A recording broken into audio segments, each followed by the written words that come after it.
Right, a big story that we are following: U.S.-China tensions escalating after China's move to ban Micron. Now, shares of China's chip makers getting a boost on that headline. On Sunday, the Chinese government announced that companies handling sensitive information could not purchase microchips from U.S.-based company Micron.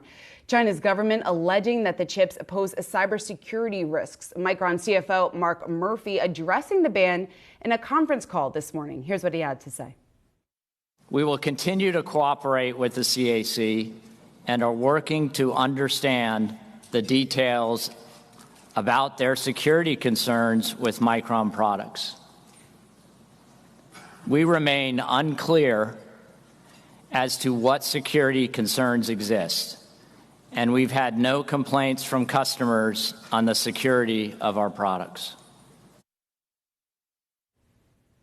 U.S. chip makers, a number of them under pressure today. Micron, one of the hardest hit there, closing off nearly 3%. We want to bring in Shehzad Qazi. He's China Beige Book International Managing Director. Shehzad, great to see you again. So this is just the latest in a series of tit-for-tat moves here between the U.S. and China. Is this just the beginning? And what does the next couple of months potentially look like?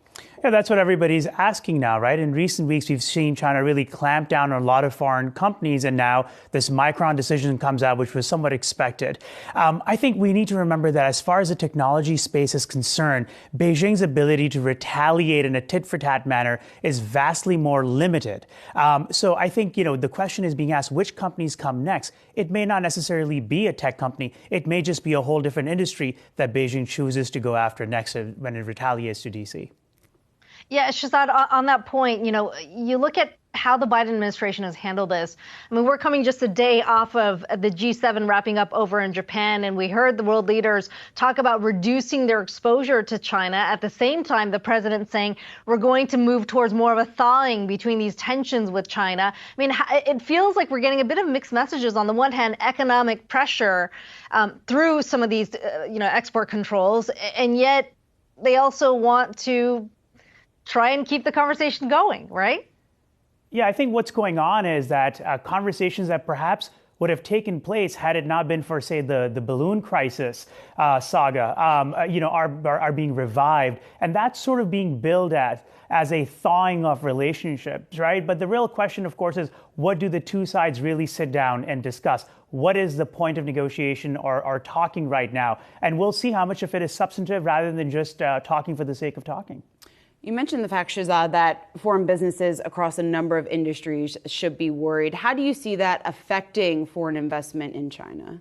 Look, Beijing is sending pretty bad signals to foreign investors, and this is supposed to be the year where they attract foreign investment, according to the party leadership. So I think there's a lot of concern. As I said, executives are beginning to panic because there's a lack of clarity in terms of under what rules and protocols are certain companies being targeted and others being left alone. So bad news for foreign investors at the moment. Shehzad, you mentioned that China is very limited in terms of the leverage they have, particularly around chips, because they are so reliant on chip makers, not just from the U.S., but from Europe as well. Do you have any insight on where their chip making ability stands right now? We know they have been investing significantly. We know China wants to ramp up domestic production. How close are they?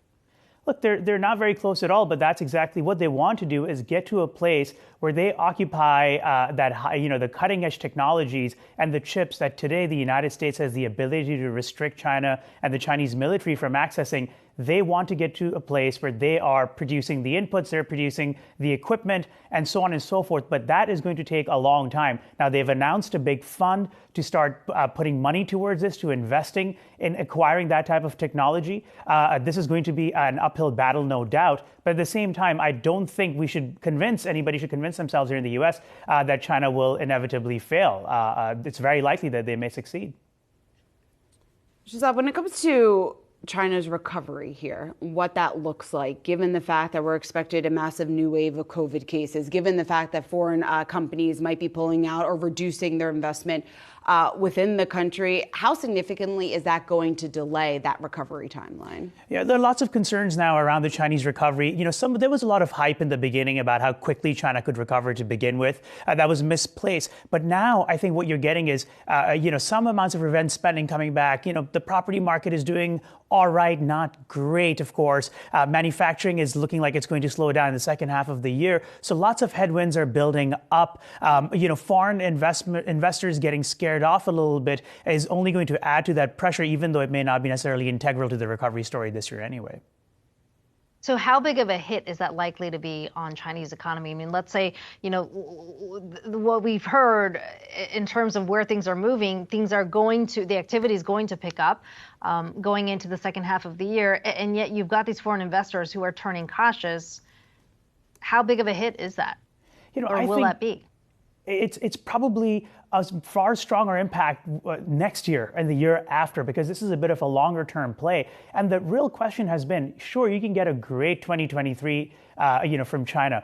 The real thing is what happens next year? What happens the year after? 2023 may very well look like a head fake in a couple of years here. And for that story, foreign investors, being scared away or shooed away is not a good thing. Shehzad, Qazi, always great to get your perspective. A China Beige book. Thanks so much.